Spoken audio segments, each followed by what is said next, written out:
Vamos, vamos, vamos, ATL. Vamos, vamos, vamos, ATL. Vamos, ATL. Vamos, vamos, vamos, ATL. Welcome to the Players Ball Podcast for AT Aliens by AT Aliens. We are back with another episode that is the complete opposite of what we were talking about last week.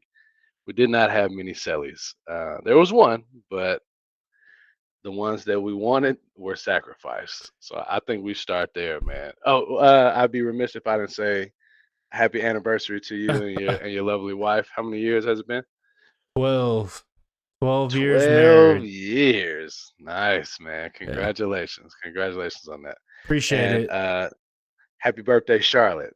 Charlotte's the Yeah. big 5 today, so she doing her thing. Got some skates and an easy bake oven. She's a big girl now. Oh yeah. 5. That's Yeah. a big milestone.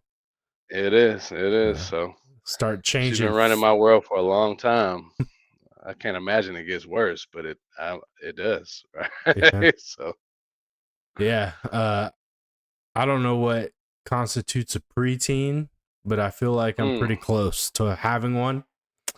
And yeah, man, they change fast once they hit that. I feel like Charlotte's been a preteen since like 3. She's about to be damn near 30.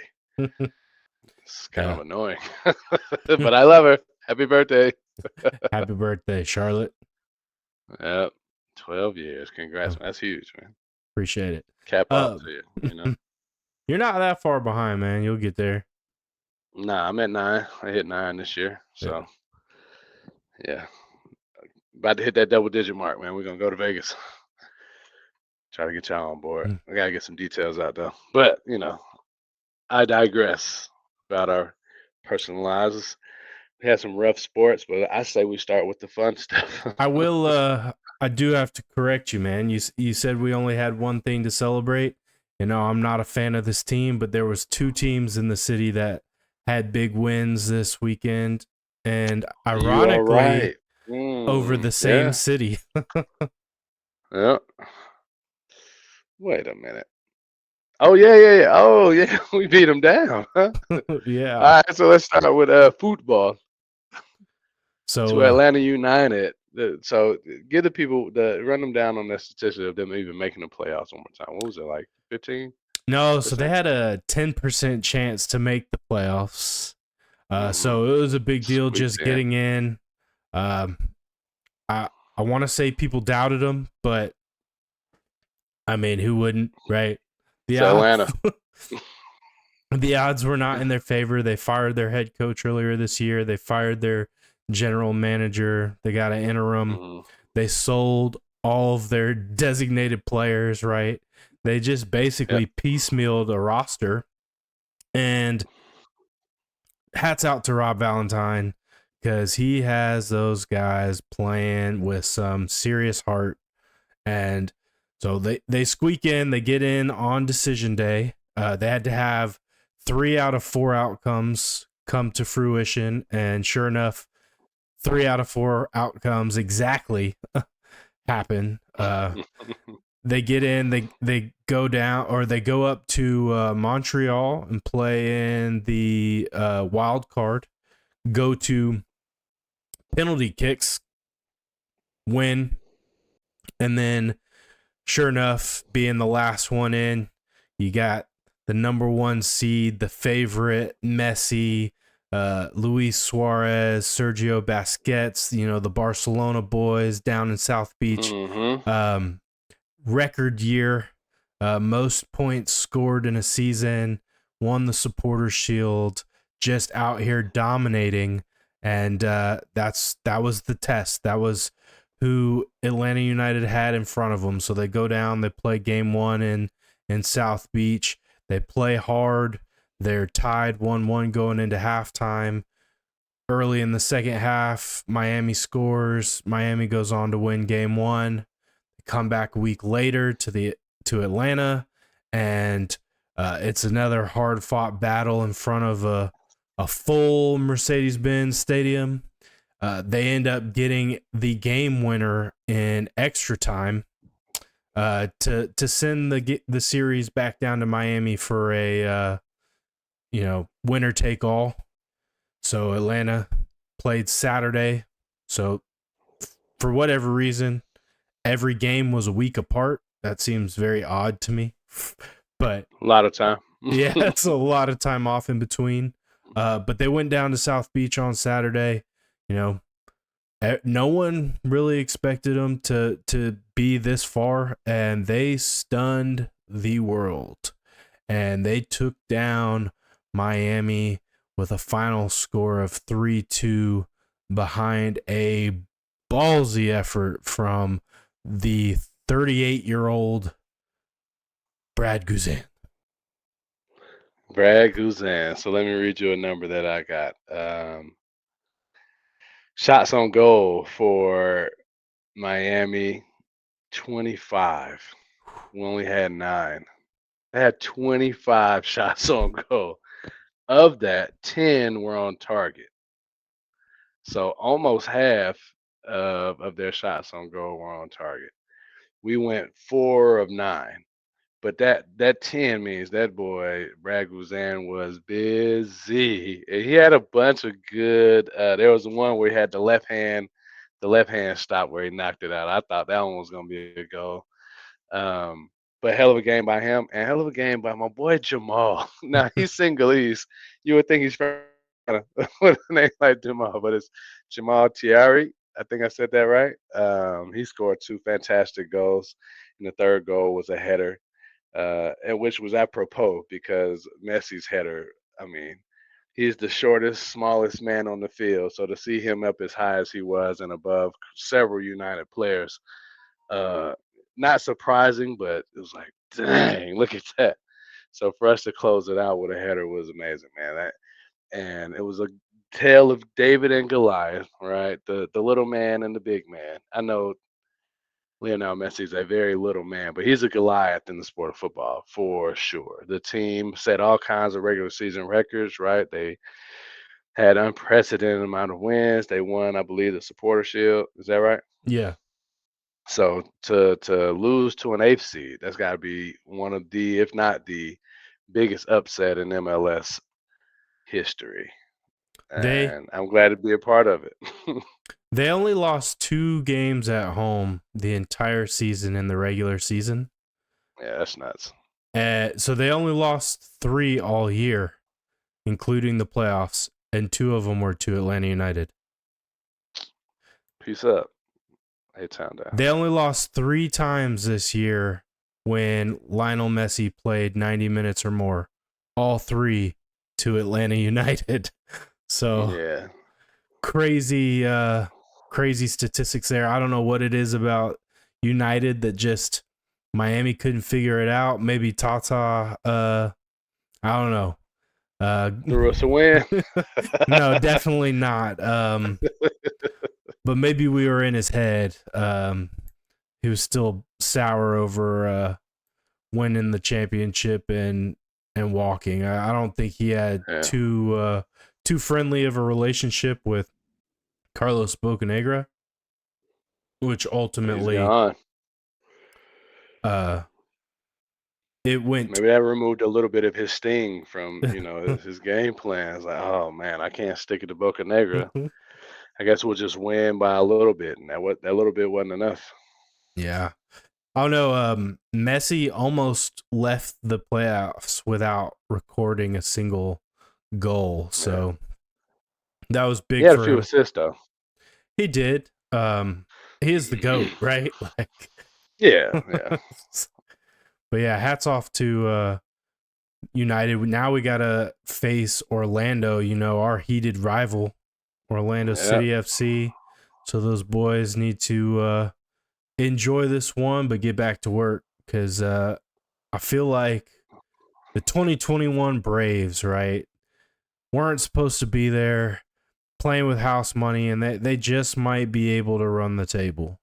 A team of destiny. Ain't that what they call it? Yeah. All right, well, yeah, I'm with you. And we appreciate the 2 other teams, 2 of the we'll call it 4 or 5 teams that we talk about the most on this podcast, right? Sacrificing themselves for the Atlanta United victory. And that sacrifice started on Saturday, man. Um, I don't have anything good to say about the Dogs versus Ole Miss. I got one. Just a good old beat down, bro. I'll say the game started off pretty good with Ole Miss getting the ball, Georgia getting after Jackson Dart, getting, I think, 2 sacks, multiple hits. They end up hitting him as he's releasing the ball. They get an interception. They go down and they score. And that's how the game started. The rest of the game, it was awful. Not even going to lie, I was pretty disappointed in the overall play of the defense. And I think it was more scheme than it was just bad play. It seemed like we were playing rather soft. We kept getting caught in zone coverages and getting beat, just flat out beat. They pretty much were able to do whatever they wanted. It was kind of reminiscent of the way the Falcons have played with that like bend don't break, because they were forcing Ole Miss to kick field goals by and large. And it wasn't until desperation time late that it really got out of hand. But the Dogs were in it for, 3.5 quarters. Our offense just couldn't do anything. It was absolutely putrid. And, some of it, is on Carson. I think a lot of it is on the play of the offensive line. Trevor Etienne didn't get a whole lot of run because he's been dealing with a rib injury. Nate Frazier looked good at times. I don't really think Cash Jones offers a whole lot out of the backfield outside of catching the ball. I mean, he did have a pretty decent catch on the wheel route. He's been open on that play many times this season. And honestly, if Carson had thrown a better ball, it's a touchdown. At least they connected, because on some of the other ones this season, they haven't connected either drop pass or overthrown ball, which, I've been harping on the drop passes for the Dogs. It's out of control. We lead all of FBS in drop passes this year. But your boy did ball out. I know I saw him drop a pass. Arian Smith, is that his last name? Arian Smith, yeah. Yeah, I saw him drop one, but he had like 8 catches for 100 plus and a touchdown. The first interception that Carson threw. So I was watching that one, and at first I was like, okay, it's a tip ball, not really his fault. I want to ask what my man, what's his name? Brooks Austin. Yeah, what my man Brooks Austin had to say about that, because on the broadcast when they replayed it, Herbstreit called it. It's like, no, he stared him down the entire time. He needed to look that man off. But the defensive lineman was just watching his eyes, knew exactly when he was going through it and time to jump, because he was staring down his receiver. He didn't make any progressions. And for that reason, they blamed him for that first pick, where I was about to give him a pass, because, I've been a little hard on my man. I don't know. I think I definitely see where you're coming from, and I could see, all right, putting some of the blame on Carson. I haven't seen Brooks Austin's breakdown of the game yet, so I can't speak on his opinion, but tip balls, it's hard to put full blame on the quarterback. I will say, going back to the Texas game where he throws the ball a little high to Lawson Lucky, that first interception, I talked about it. Like, if he gets that ball down a little bit, it's probably caught. Lawson got a hand on the ball. He should have caught it anyways, but it was a more difficult throw than it had to be. But right, that ball sails a little because he's trying to make sure it doesn't get batted at the line, right? So here's the opposite of that, where he didn't do anything special, and the ball gets tipped at the line. I do think that Ole Miss's defensive line did a great job of getting their hands up. Just period. There was several batted balls. So You mentioned it last week how they were that was one of their best parts of their defense, what the section of their defense, and you also said going into Oxford was going to be pretty tough. So yeah, you caught both you of those. you had a few things just in general about this game that were not great on the surface, right?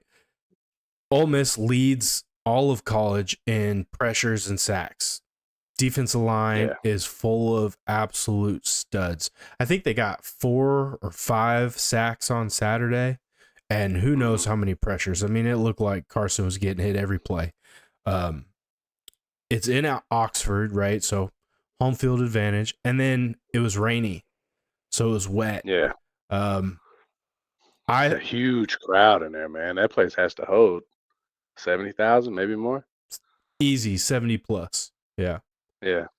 So, it's a tough break. The offense, no excuse. They just did not come to play. This is the first game really where I'm like, all right, Mike Bobo, what's up? Because the fan base hates him. I mean, when they hired him, they wanted him fired. Immediately. Yeah. So I think I've talked about it. Mike Bobo has a long relationship with Georgia. He was a quarterback at Georgia. He was a coordinator under Mark Richt in the era where the Dogs were always highly rated, but they would always lose a game that they probably shouldn't have lost. They would lose to Florida and then maybe one other team.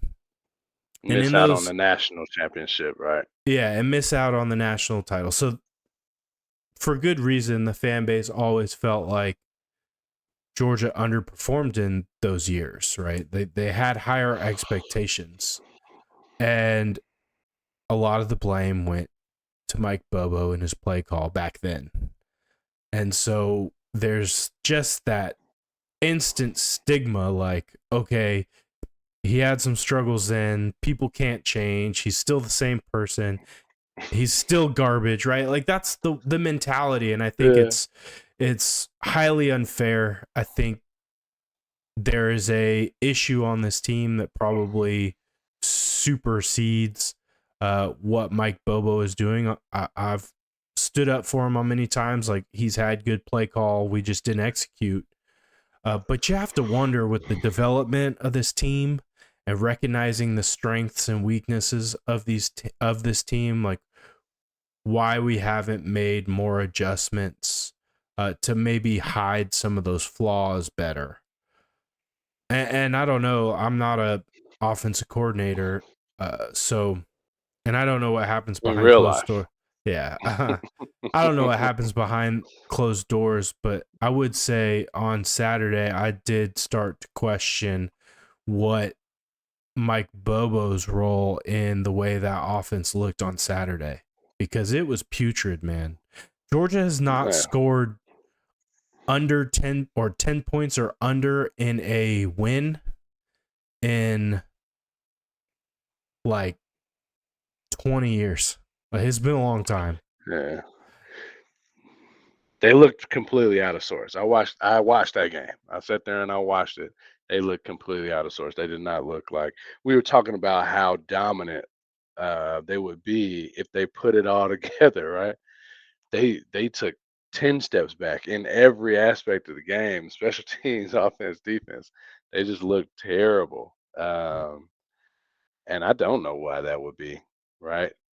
You didn't say necessarily that it would be a trap game. You just said it would be challenging. Just the environment, the people that the contracts that the free agents that Ole Miss has signed, right through the transfer portal.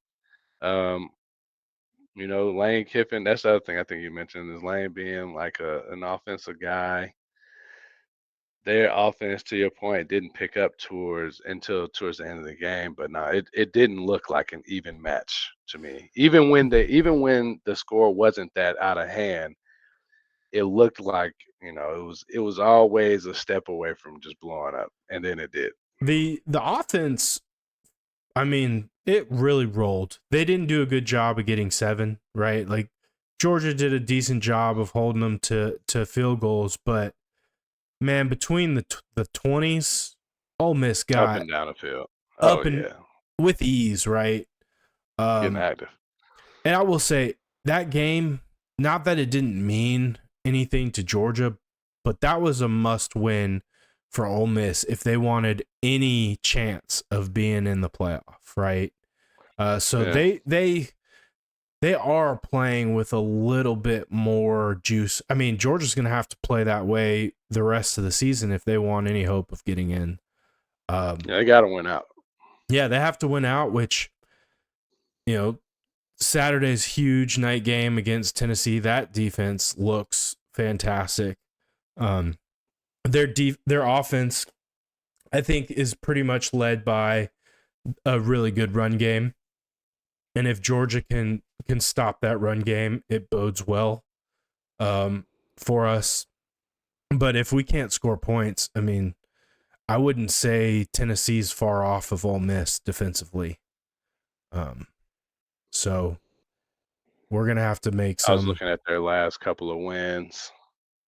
Tennessee's. Beat Kentucky fairly soundly, and then they just beat Mississippi State. So 2 wins that Georgia had, we haven't played Mississippi State yet, right? We play both of them, but Okay, I don't I think knew Kentucky was a closer game, but that was an inept Georgia offense, right? That was before they started to do really anything um, explosive, call it. that was their first road game too, in a environment Yeah, that we tend to struggle in, especially very at night. hostile. Yeah.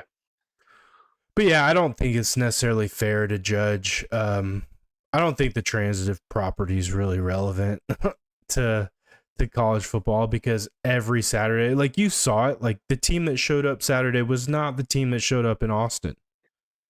But that is how they do the rankings. I know it's how they do the rankings, but I'm just saying, to predict the outcome of the head to head, I don't think looking at like opponents is necessarily indicative of what's going to happen. So you don't think Georgia State would beat Alabama? I made that comment in an earlier. Absolutely not. We did beat Vanderbilt. Yeah. Right. So I don't know, man. Yeah. I feel like it works still. But yeah, so we got to win that game. Then we get basically a week off against UMass, and then we turn around and we play a really pesky Georgia Tech squad in Athens on a Friday night, which, I've said it a few times. That Georgia Tech team, I don't like them. I can't stand the school. I can't stand their fans, whatever. There's a lot of hatred there. But I will give props where props are due. And Brent Key has those guys playing tough. They're pesky. They battle. They go toe-to-toe with pretty much everyone they've played against. And they went, well, I guess they were at home. They were in Bobby Dodd. But they took down the easy favorite for the ACC in Miami, and I think they may have crushed your boy Cam Ward's Heisman hopes at the same time. Yeah, I didn't see that coming. Now he still balled out, but he just didn't win. 348, 3 touchdowns. I know he had that. What was it? The strip sack. They lost the game. Yeah, essentially. Yeah, so it just sealed I the don't game. know. It definitely sealed the game. I think he's so SMU.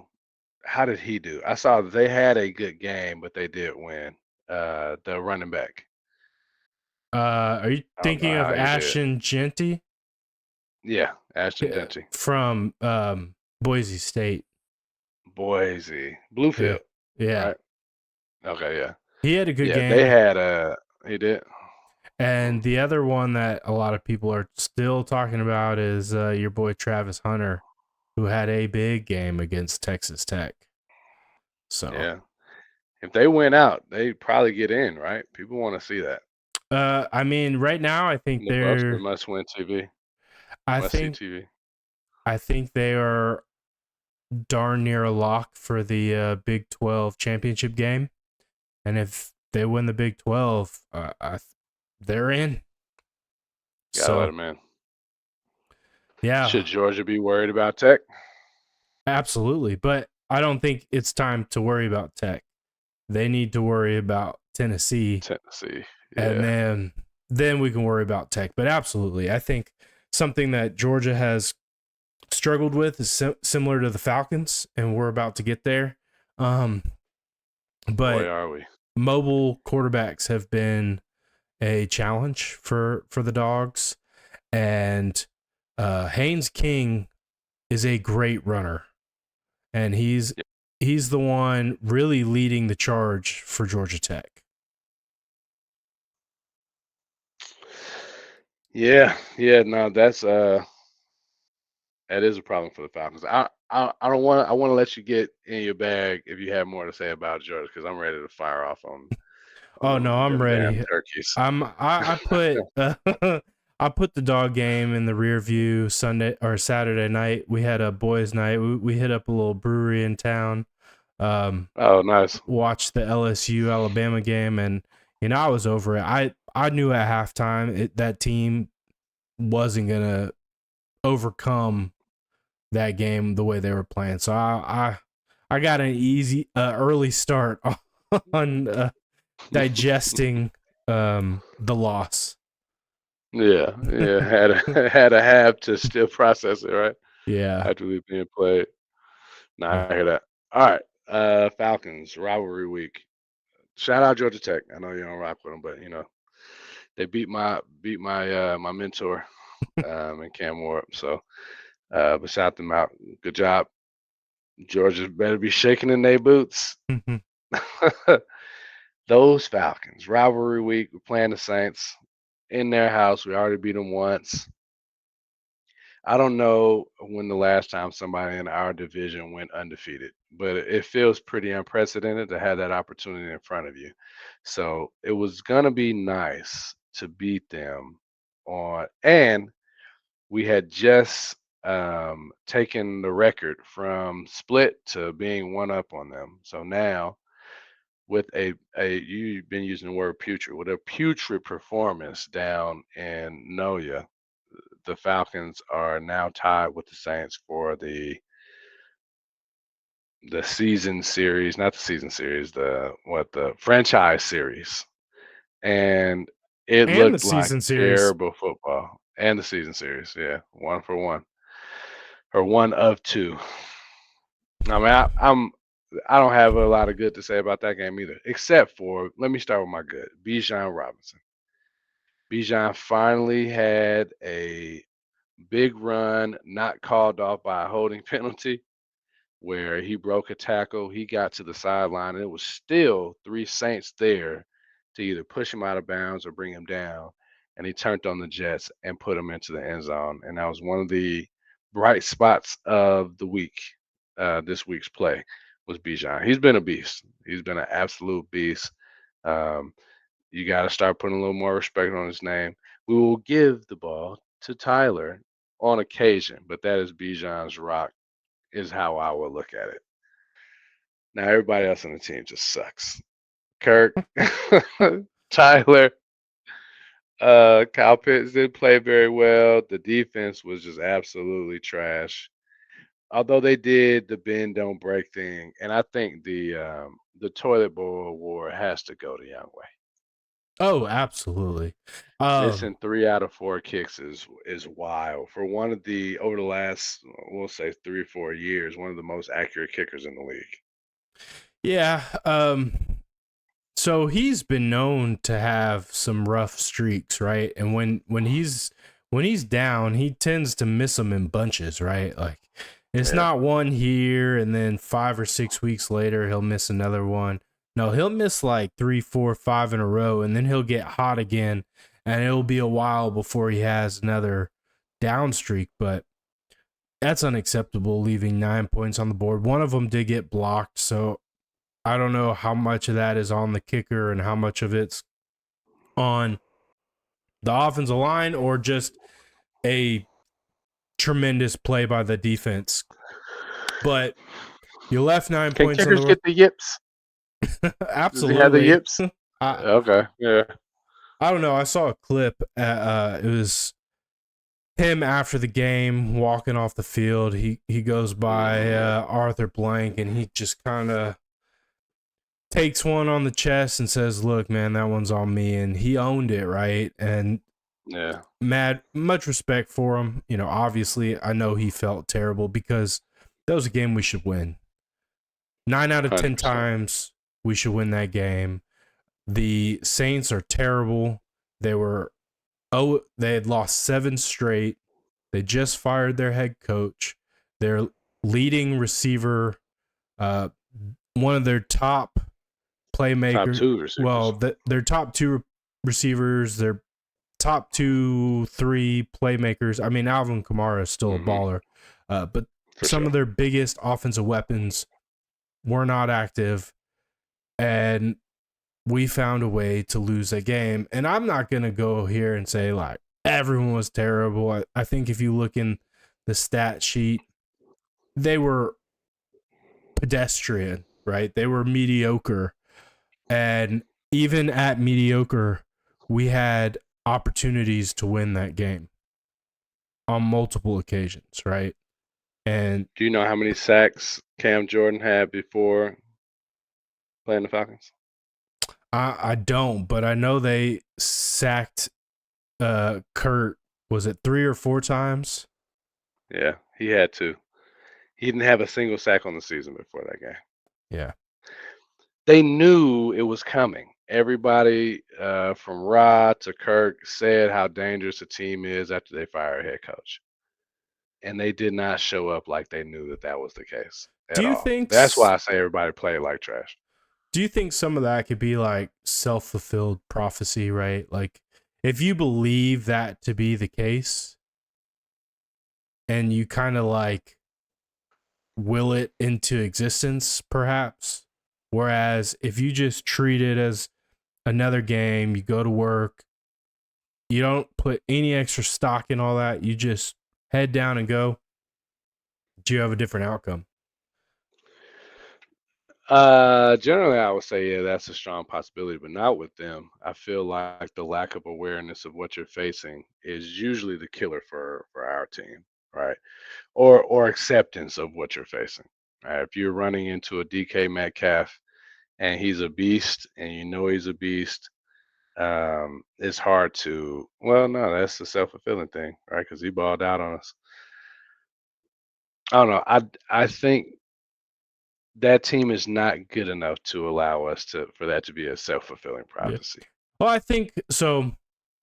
You have to prepare, right? Like if you're playing against the Saints, you have to prepare for Cam Jordan. If you're playing against Seattle, and he hasn't played since we played against him, but on any normal scenario, you got to plan for DK. But what is there a sense of fear almost like, oh man, this team they're coming off of 7 straight losses. They fired their head coach. There's a winning record for teams coming off of firing their head coach historically. Like, does that almost become its own rat poison, to quote Nick Saban? I think it can, but I just don't give it credence in this scenario because, I mean, I don't know if it was their talking point or that was something that the media asked. It could have gone either way.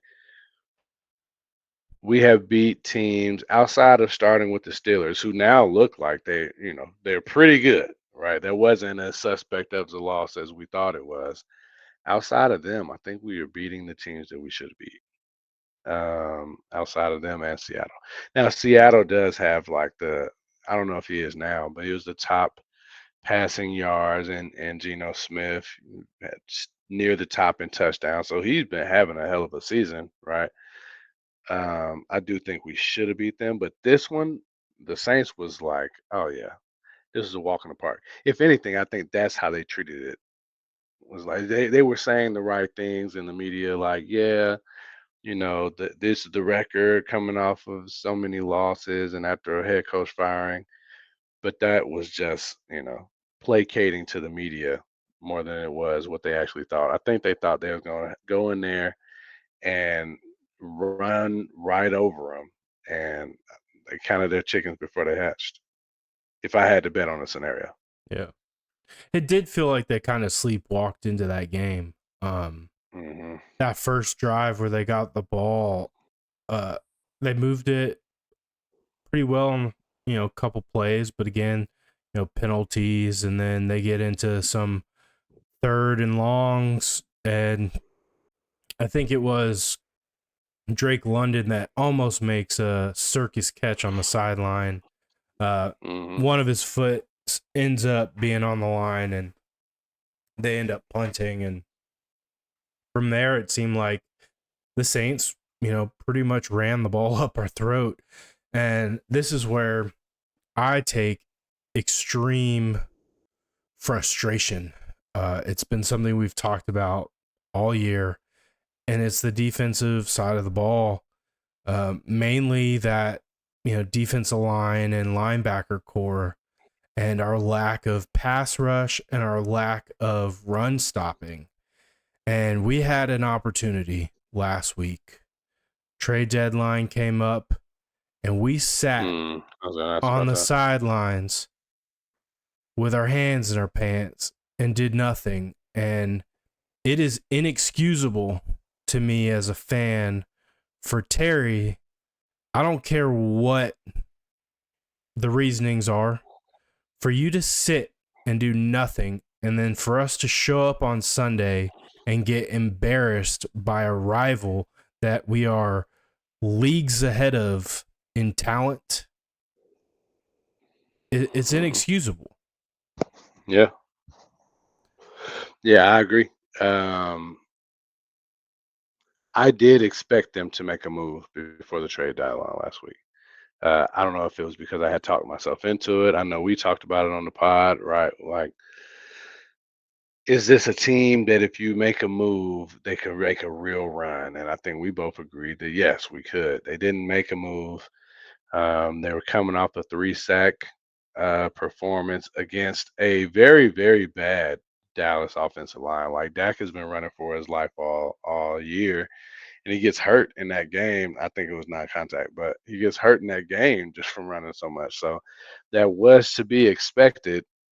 Um, I was hopeful that if they didn't make a move, then maybe there was going to be something that they discovered, like something crystallized in that Dallas game that we could hold on to. It doesn't look like that happened at all. No, I think that's always fool's gold, right? Like if it that's the I think the problem with a lot of the mentalities in this world is it's that recency bias, right? Oh, they hmm had 3 sacks. We're going to become the best sacking team in the NFL. Yeah, like come We're on. on our way now. Come on. You had 7 other games beforehand, like that's the outlier. That's not the norm or the Average, average. yeah. Yeah. So, that if that played into the reasoning, like none of those guys that make those decisions deserve their jobs. Just You point know, blank. thing related to that same thing, Judon. This was another game where I can say I have multiple memories of him dropping back into coverage, right? It doesn't make sense. That is not why we brought him in. Send him to the quarterback every time. I don't know why that's such a difficult game plan. Maybe he's not capable. You think there's something to? I mentioned about injury last week. He says he's not hurt. The coaches say he's not hurt. Is there something to that though? Like, why would they not be utilizing him for what I think we brought him in for?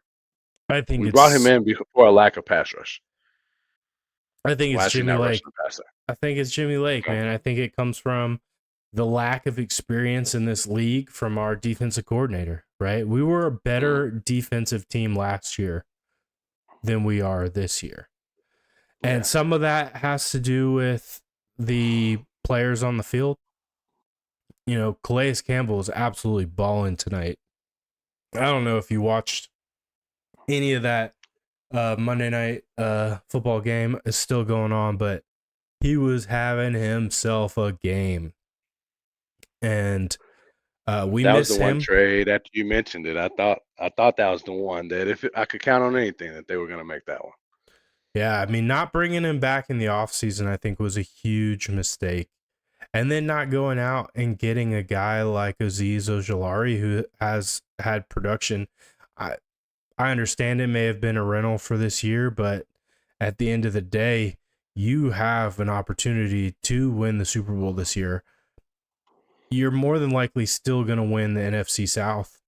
But what you do in the playoffs has to be at question now because you look at the other teams and what they are defensively, and we're not in the same room. You know, I watched the Houston Detroit Lions game last night, and the way that Houston was able to go in and just harass Jared Goff all game was the reason why they were able to beat Detroit, who I think is top 2-3 teams in the NFL right now. So Detroit won. in the end, Yeah. well, they were They getting beat him. after Jared Goff. Yeah. He threw 5 picks, Sheesh. and Detroit still won that game. I fell asleep. I thought it was a wrap. No. Is what you said recency bias as far as when we get to the playoffs, are we going to be able to compete with anybody? Because, we did have before that game, we had 5 solid wins against solid opponents. Like the Bucks are good. They played the Chiefs very tough. We were a pass interference away from beating the Chiefs. Um, so besides this one game and the Seattle game, I think our defense, that bend don't break thing, has been working. We Yeah. lost to a Steelers team that's 7-2, and they did not score an offensive touchdown. That bend don't break thing has been successful at times. The worrying thing to me, it's been a common theme all year, is teams being able to run the ball on us seemingly at will. I mean, Saquon Barkley pretty much did it himself against us. No. After the second half, he cooled off a lot, like big time. Right? Even Alvin Kamara, they are eating. The running backs are eating, but inside the red area, bro, they're not doing a whole lot. Teams aren't. You got to think. What was the final score? Like 17-24, or they didn't bust 25 or 28 on us. The defense did their job. The defense did not do their job. Let me take that back. They did enough for us to win that game. Right? You take Koo, even with him missing field goals. I think after him, the offense was the second biggest stinker, not the defense. Between Kurt, that Eli because it would have been very fortunate for us to win that game with the amount of time left and not having any timeouts. But we were driving until he threw that pick, and the possession before that, he had a fumble. Yep. Right, so the untimely turnovers, man. Kirktober, I guess it wasn't October anymore, right? So it was right on par with what his career has been. He balls out in the month of October and comes back Thursday, November.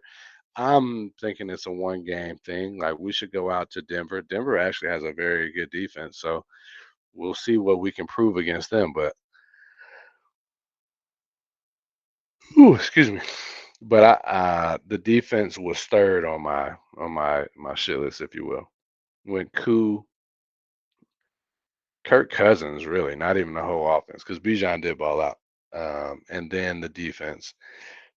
and I give less. Um, they're further down on the list because that's who they have somewhat been pretty much all year, except for the secondary. That touchdown that they got over the top to Valdez Scanlon. There were both of our safeties and your boy, big bag Terrell, were over there. That should not have happened. No, he threw a dime though. He did, but why is a receiver able to get behind the entire defense? Why are they so close yet so far away? That didn't make any sense to me. Yeah. I mean, it is highly improbable if you got that much of your defensive unit over there that All within like 2 feet, yeah. 3 feet of him. It was a dime, but he shouldn't have been in a position to get that ball. Our pass defense is almost last in the league. Our rushing defense is in the bottom half, but closer to the middle. Our scoring Really? defense is about the same. I mean, very mid. Our pass defense is that bad, huh? I guess we just have been surviving off of takeaways from the secondary. We have had pretty good takeaways.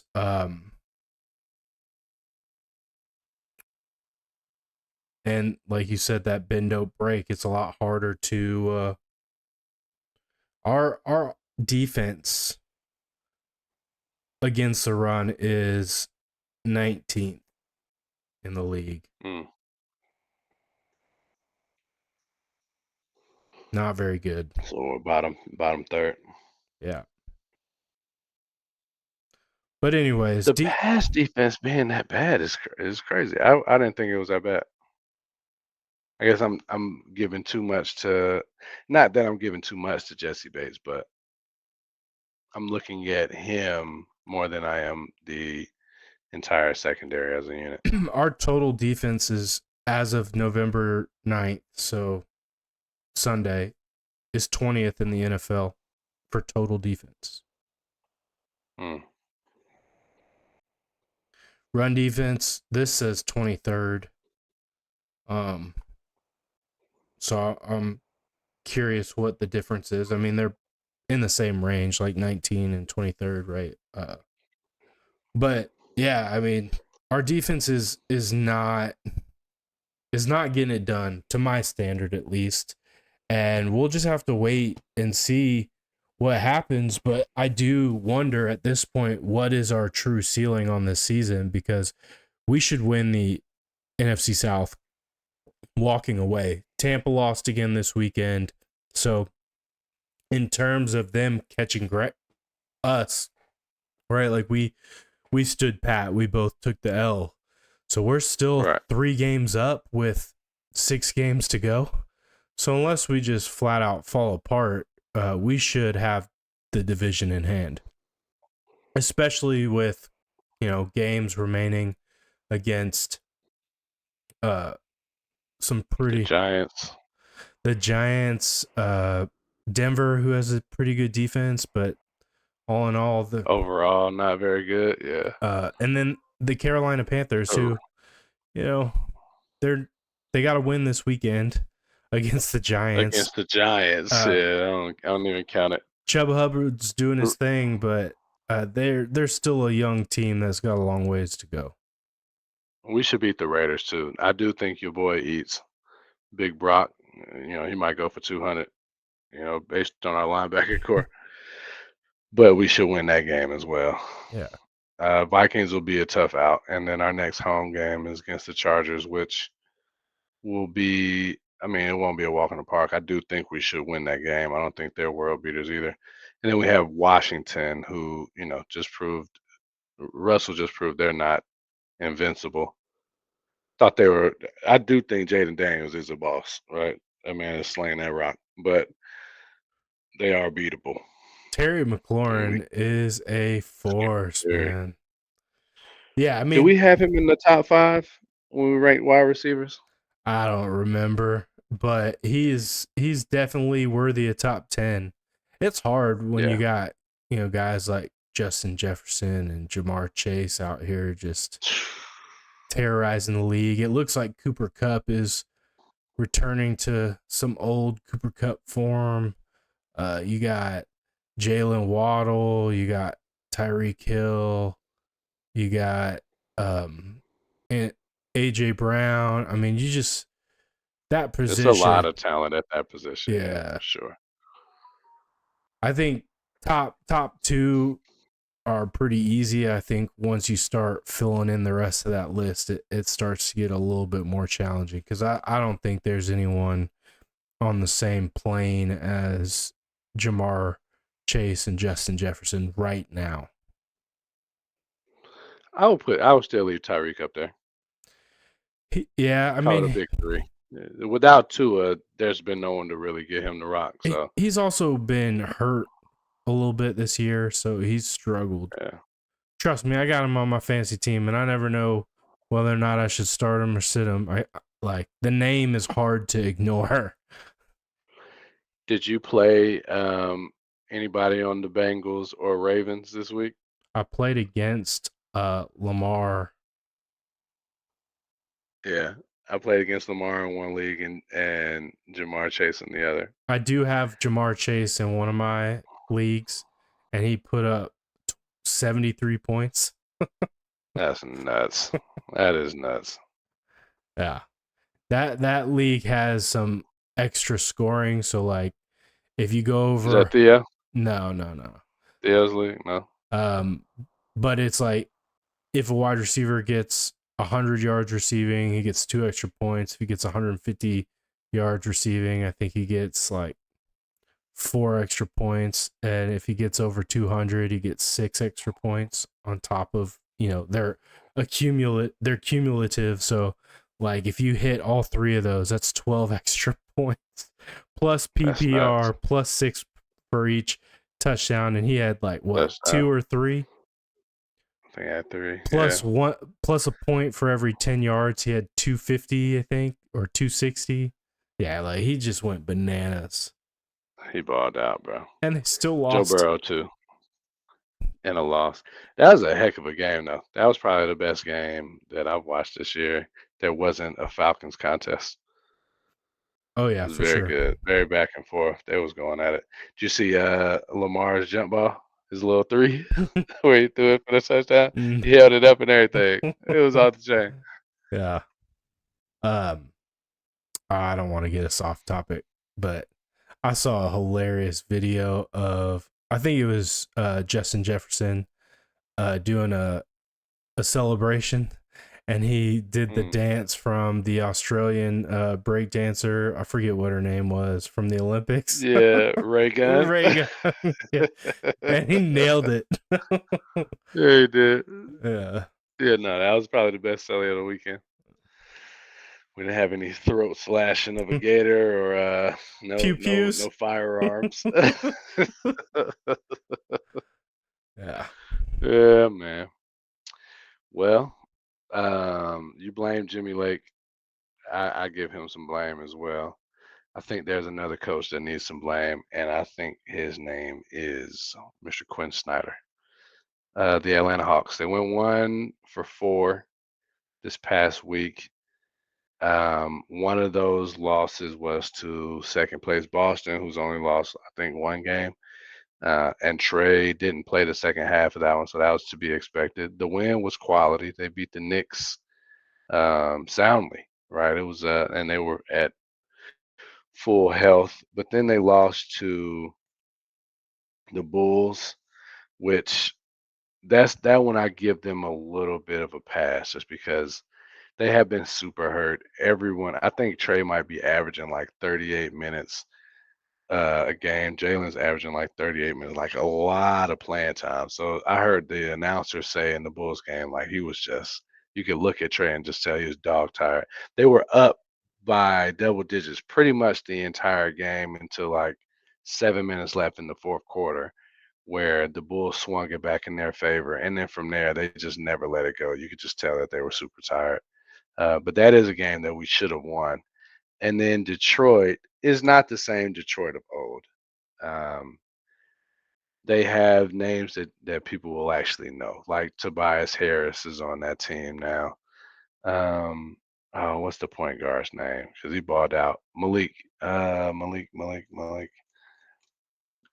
very good Malik. Names that people know, but can't Yeah, and I forget remember. the name. I don't care, man. Kobe didn't need Kobe didn't need rest. Jordan didn't need no rest. Like this entire league is soft, man. The load Easily. management and like back to back nights and this and that, like they did it for decades, no problem. If you were a stalwart, you know, you went out and you gave it all every night.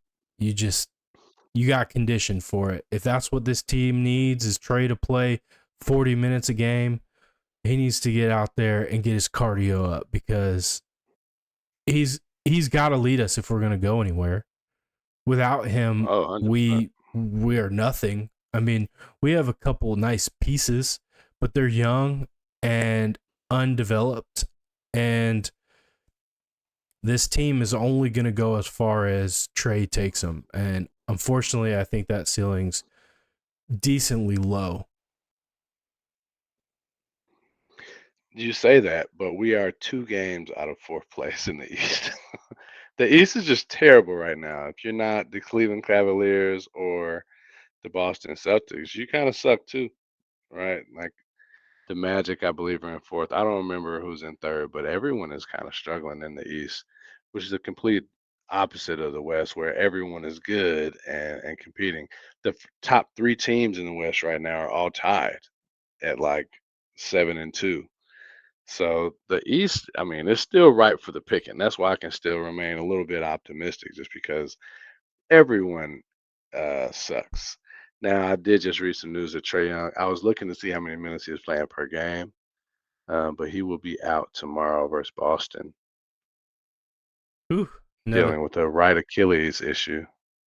So is Ish. that a 40 burger or I mean they got us by 30 with him playing half the game. Yeah, we still don't have most of our players back, Yeah. right? So I don't think Garrison Matthews is going to be the difference makers against the Celtics. Yeah. Trey's playing 36 and a half minutes per game. You don't have But he did play 41 and 38 in the back to back.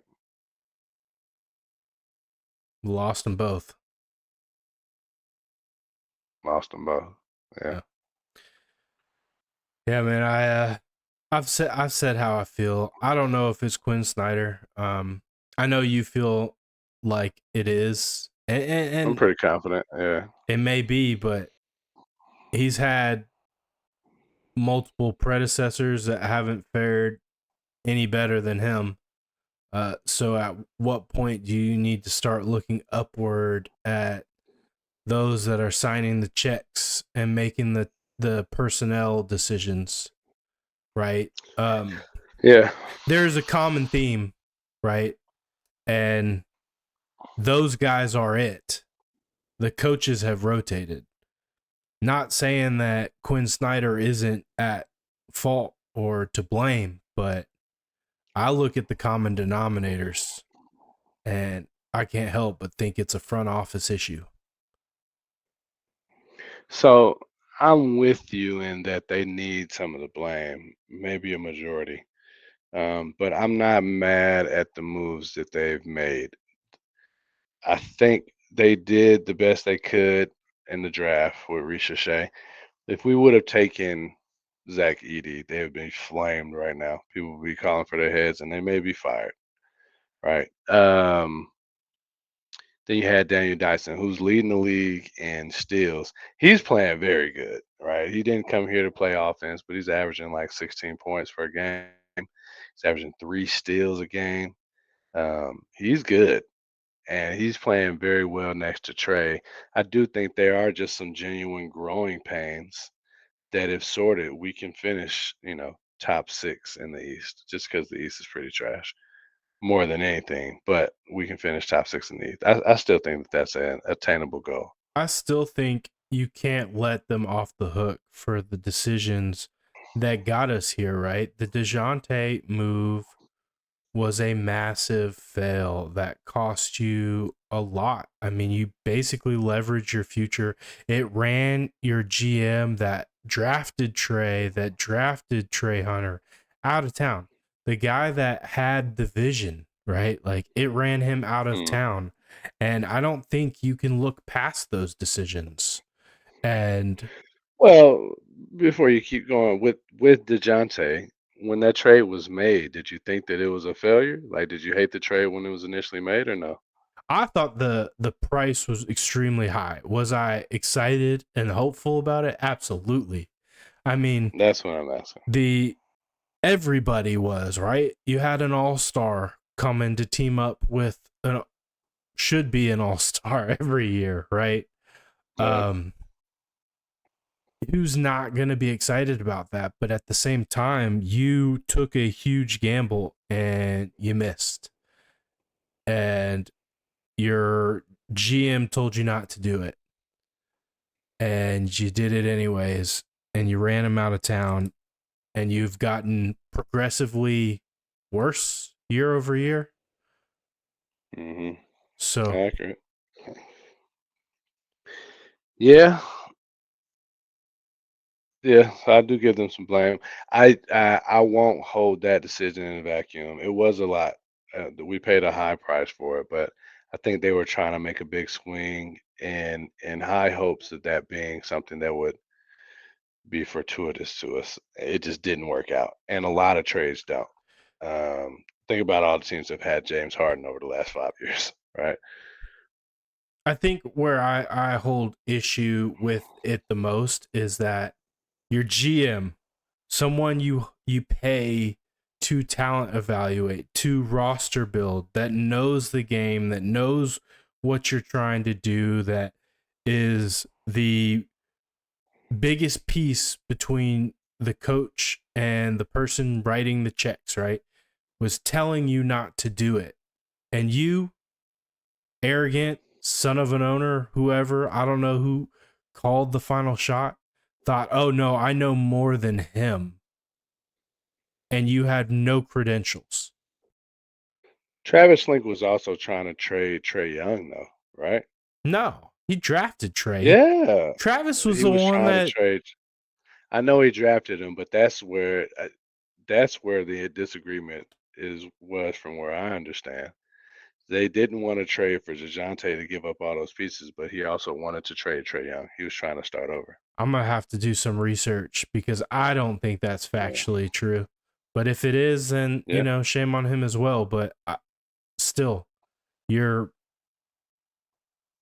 a GM in a league. You've been a GM for multiple years. You do have some clout. You have the experience. You've had the success at other teams, and they completely ignore your warnings, and then it blows up in your face, and that's where we land.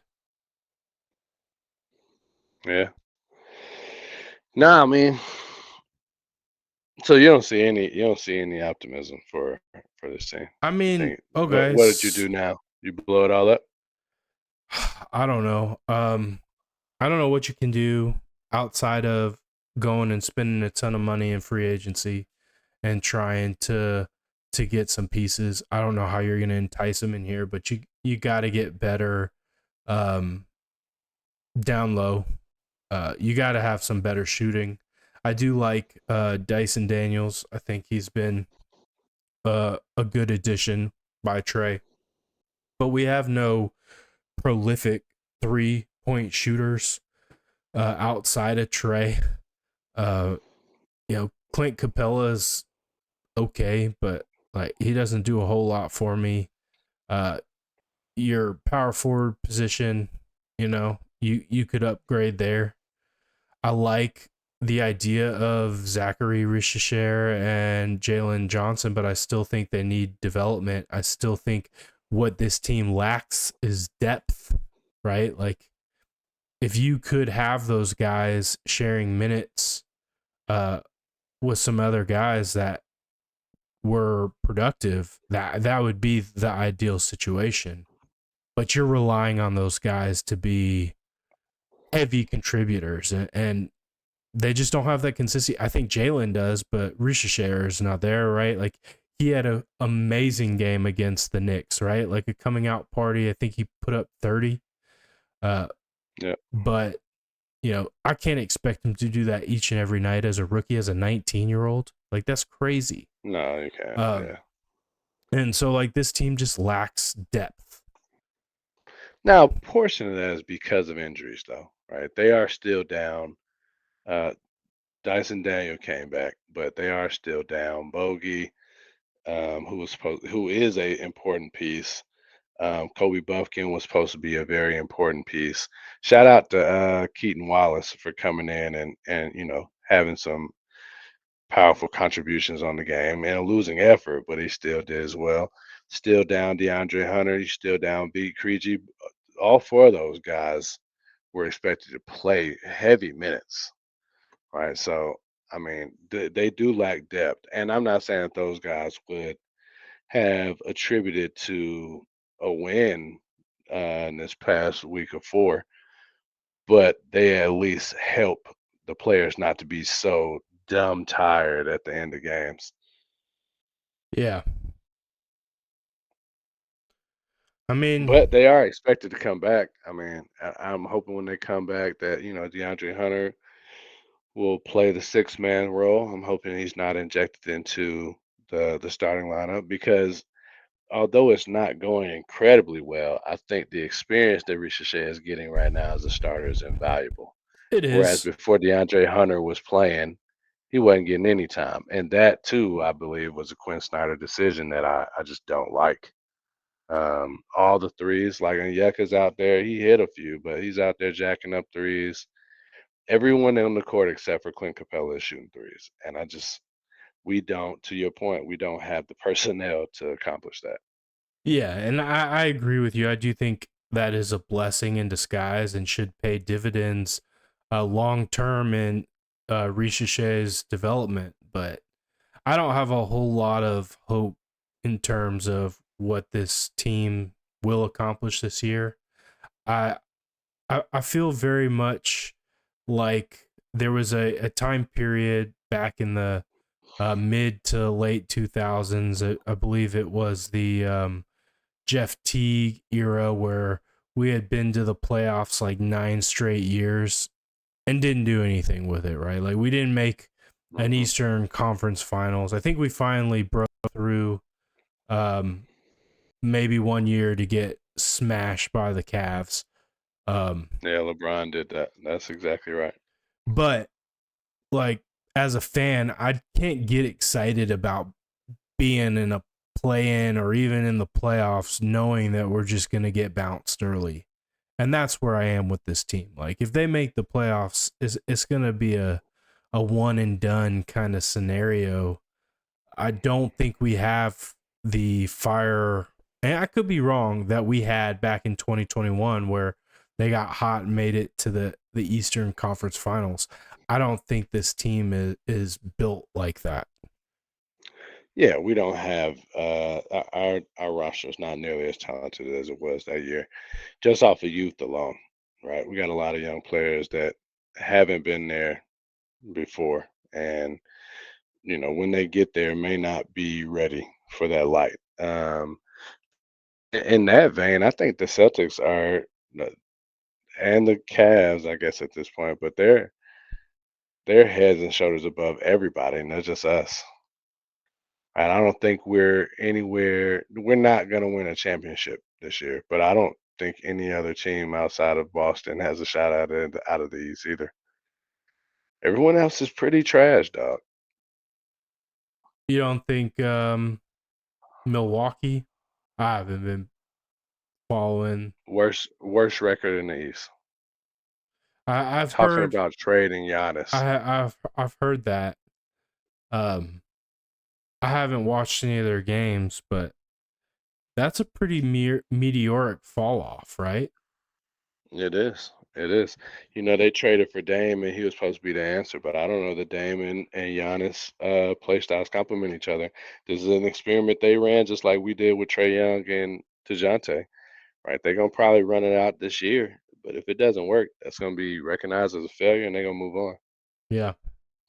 Right now, the third seed is 5-5. We're 4-7, so we're a game and a half back from the Pacers.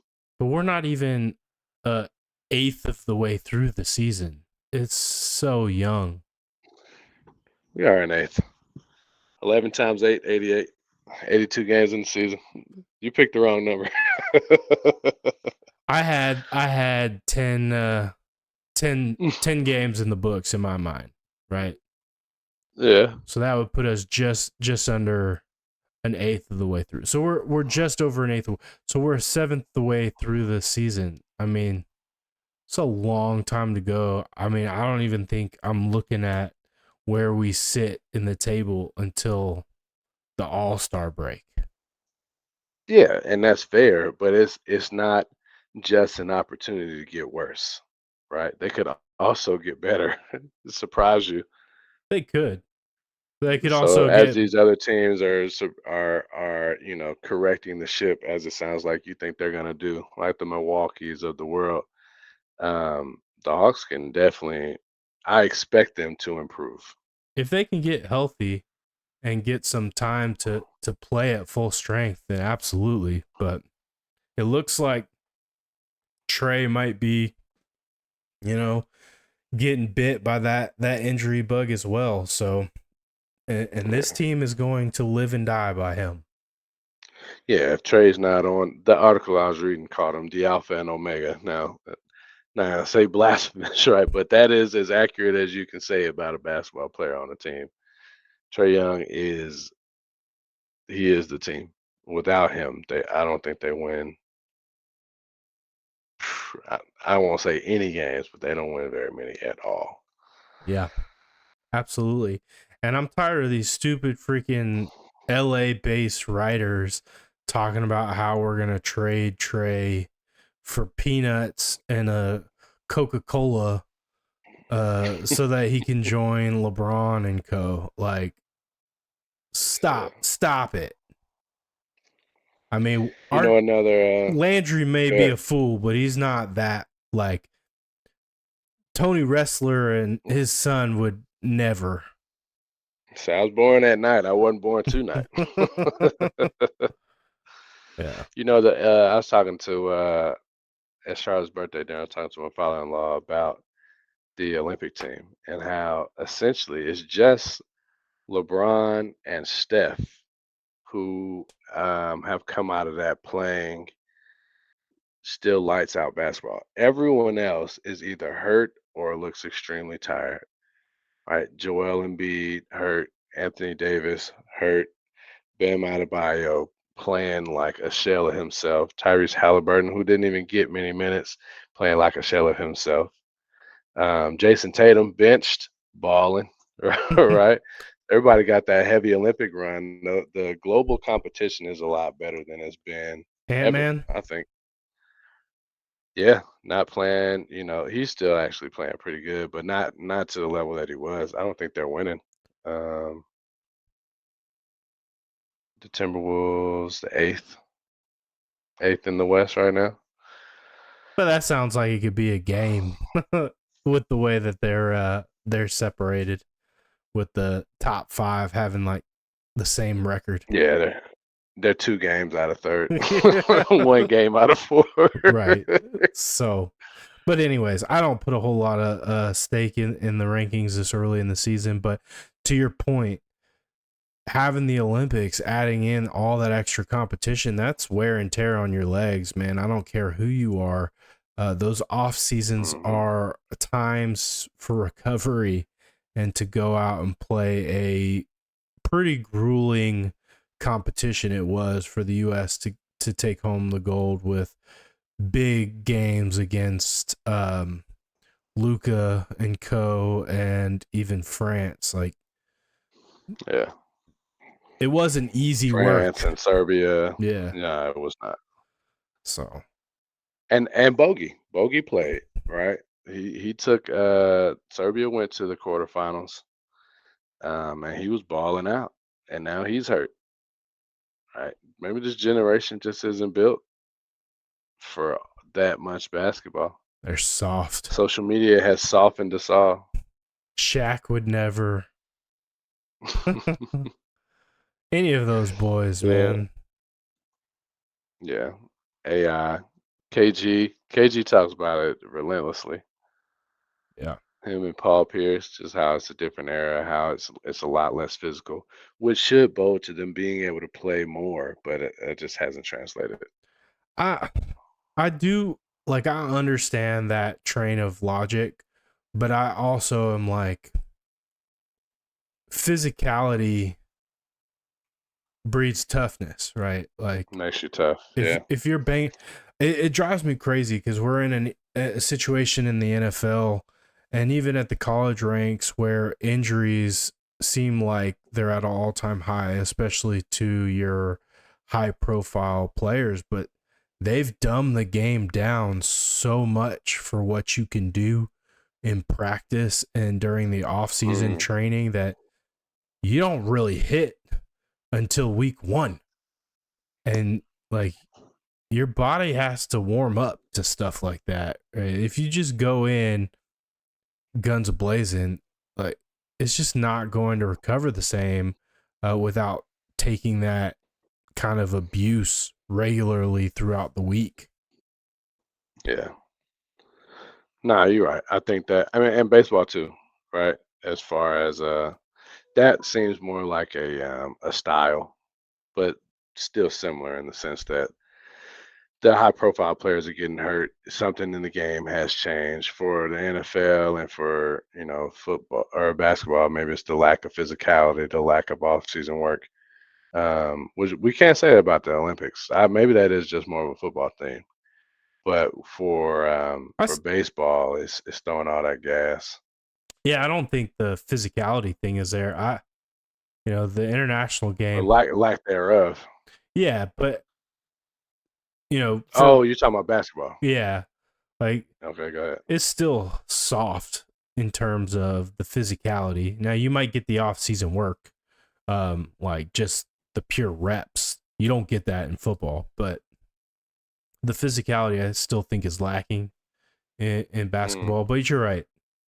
When it comes to baseball, it's high velocity, low pitch counts, because really how many times can your shoulder and elbow withstand throwing the ball 102 miles an hour each and every night? Not a ton. Yeah. Not a ton. I mean, we'll see what moves are coming for the Braves. There's a They lot of made talk one about today. getting a former All-Star. Huh? They made one either today or yesterday where they made a trade with our boys at the Athletics. It's an infielder, and we got an infielder, and they got a right-handed pitcher, I believe. It's depth and money moving. I don't know that it's going to be real meaningful of a trade. The needle mover. Yeah. Yeah. But they did announce today and we can close with this. They announced the Cy Young finalists for the National League, and the 3 names, I'll go in reverse order of which I saw them. Wheeler with the Phils, Paul Skeens with the Pirates. Really? And he tailed off towards the end of the season, didn't he? Yeah, well, I mean, I still think what he did as a rookie just kind of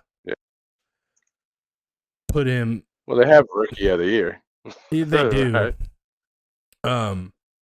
But I think 11-3. That's a pretty good record. And then the third is your boy who should win it, Chris Sale. He went 18-3. He won an additional 7 games over Paul Skeens. There's no way he should win it. Let me see what you didn't say Walker Buehler. He came back in the playoffs. Who'd you say? Zach Wheeler. For the Phillies, Zach Wheeler. Well, I was hoping we were actually going to sign him during the offseason. 16-7. Yeah, he's short on games. They shut Skeens down. There's Look, no way he wins. He is the, what do they call him? The flamethrower. but all you need to know is Chris Sale completed the Triple Crown. Like, that just Yeah. hasn't happened in a long, long time. That should seal it, right? Like, that's a feat that's held so far above everything else in terms of accomplishments that there should be no question. I think Paul Skeens and Zach Wheeler being finalists is the okay. Here's your flowers. You had great years, but if Chris Sale doesn't win the Cy Young, it's a hoax, right? It's a travesty. Yeah. Yeah. No, I agree. I agree. We need some good news, man. Maybe that'll be available to us by the next pod. Oh, it should be. I believe it comes out actually 7 days from now. So Okay. yeah. All right. Well, I know we probably a little bit over, but it's been another good episode, man. We got to come out better, all teams, except for United. Keep doing what you're doing. Hey, and if we have to sacrifice the Hawks for United to keep winning, I'm cool with that. I'll take that for now. Yeah. Let the young boys get some run. Let Trey get some rest. just leave my dogs and the other birds alone. We need those dubs. So Yeah. Watch out for the buzz, man. The buzz is coming at you. I know, man. Brent Key, man, hell of a coach. Yeah. Kirby went wild in the press conference today. Oh man, I don't want to keep on dragging, so sorry guys. Bonus content, clip it, whatever. But there was a clip that came out. Freshman, I forget what his first name is. Last name is Pope. He played at Buford. He was part of this incoming freshman class. Doesn't really see the field. He's a safety. There's video that went viral of him. Ole Miss stormed the field, and there's video of him with what seems like two Ole Miss fans jumping up and down, smiling like he's celebrating. And what? yeah, it turns out it was, a longtime family friend. They hadn't seen each other in a long time. We went to school together. He says what people caught on video was the reaction of him seeing this friend that he hadn't seen for a long time, like surprise, right? Like a surprise, happy reaction. But Kirby Smart was asked about it in press conference today, and his initial statement was, "What an idiot!" Referring That's what to he said about the kid. Yeah, Dang, that's not a good look. He said, that's not a "What?" good look. He said, "What an idiot! Just a stupid decision." After consoling old crybaby Carson in the locker room the week before. That's crazy. Yeah, Kirby was not happy today. He was very much pissed off, Kirby. And I don't think he meant any ill will. And if you watch the entire clip, like, he kind of does backtrack. Like, I'm not calling the kid an idiot, but it was a poor decision, or it wasn't a good look, and he's embarrassed about it. And, he knows that that's not the heart of where he's at. But yeah, he just said, "What an idiot." I couldn't believe it. I thought it was AI generated at first. It's a deep fake. Why they do my boy Kirby like that? Yeah, man. He's been on once and he's slapping babies, man. I told you. Yeah, You gotta knock that off, man. they fined Ole Miss $300,000 for storming the field. And what I found out today, I didn't realize this, for field storming. I need to fact check this to be honest, but what I read was that the field storming fines go to the opposing team. So Georgia will get that $300,000 for Ole Miss storming the field.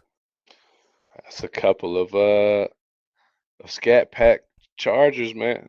You bring some folks in, dog. That's at least 3.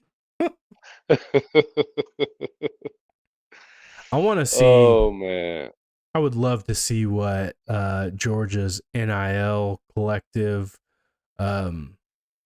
salary cap, if you will, looks like, because all the national pundits make these statements like they know, and they put Georgia up there. I know Georgia's recruiting budget is at the tops of college football, but that's, coaches flying here and there and meals and bringing kids in and, all the things that they pay for that go into recruiting. That's not NIL money, right? It's all the overhead and expense they put into getting time and trying to entice these kids, right? It's not, what they're paying them to be in commercials. I saw Lee sent me a advertisement. Carson Beck out here selling internet. Is he really? Yeah. Is it Xfinity? You're selling like Spectrum or somebody. I'll have to look at it again. But I'm like, he's gonna need that where he's headed with his draft stock dropping.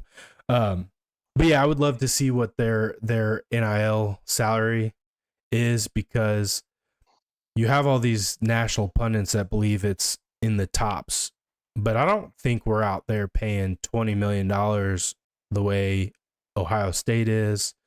Ole Miss spent a fortune this offseason. That's what I was about to mention.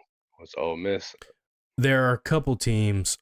Oregon. I mean, Oregon has that Phil Knight money. I mean, that's like a never-ending infinite cash glitch. Yeah, infinite bucket of gold. So the lack of, I don't want to say the lack of talent, but the lack of depth that we seem to have definitely, I think, has to do with some of that lack of willingness to pay big dollars for some of these guys out the portal. I do know Kirby is much more willing to advocate for giving money to guys that are in their like second, third, fourth season than he is freshmen, because he's a believer in you earn it. I'm not going to just hand you a bag because you're a so-called 5-star coming out of high school that's done nothing at the collegiate level. I mean, yeah. Looks like the Ducks are number 1. Texas A&M is number 2. Longhorns 3. that's that Texas Gators oil 4. money. Yeah. I'm surprised the Gators are that high. 763 million. The University of Florida graduate Gary Condron. I feel like I know that name. CEO and founder of Conlin Company, a construction company. Said Is to that be the their largest donor. collective money? What The number that I gave you? Yeah. Yeah, I believe so. It doesn't say that it's a single person. Like Reading, Texas is, there's not an individual mentioned. Oregon definitely mentions Mr. Knight. Yeah. But anyways, I think it's interesting. Georgia 5. So this is a weird metric. They are counting all in, like recruiting. No program in college football spends more money on football recruiting than the Bulldogs. And they earn a handsome return on their investment. Let's see. Yeah, but that's what, like I That's said, not what we were talking about. Yeah. No, it's not. And like I said, that number, which I know is number 1 in all of college, is coaches flying to players' homes, meals, swag, this and that, recruiting trips. They do a camp. They have all the things that they put on for visitors, the tickets. Like, I'm pretty sure on official visits, the school covers all of the expenses for those that are coming on the official visit. So that And a means certain number of family members too, right? Like, right. So that's what that budget is, and they go large. That's why they're in the top 3 in recruiting year in and year out. But I don't think they're up there in the top 5 in NIL spend, and that's just speculation. But yeah, all of these are. LSU's donor contention is a collective effort, so there were 7. So where the heck is who are we even talking about? Ohio State, No, not Ohio State. Ole Miss. Ole Miss. Yeah. I thought they were saying that Lane Kiffin like basically paid for the roster. They did, and that's why I don't know. I don't think those numbers are exactly what Yeah, I you're got looking them at for. 35th, 310 million. So no, this isn't what we're looking for. I think But that's donor, funds. It's not necessarily what they're paying out from NIL deals. So, anyways, we've gone real long now. So if you stayed with us for the bonus content, I hope you enjoyed it. Appreciate all y'all visiting. I mean, this is episode, I think, 41 for us, man. Big 4-1. So appreciate all the love and support. If you could just drop us a like, hit that subscribe button if you want more content and you want to be notified when the new episodes drop. Hit that notification bell and leave us some comments. Help us out with the algorithm. I think we're getting a little stagnant, so help us out. And with that, peace. Peace.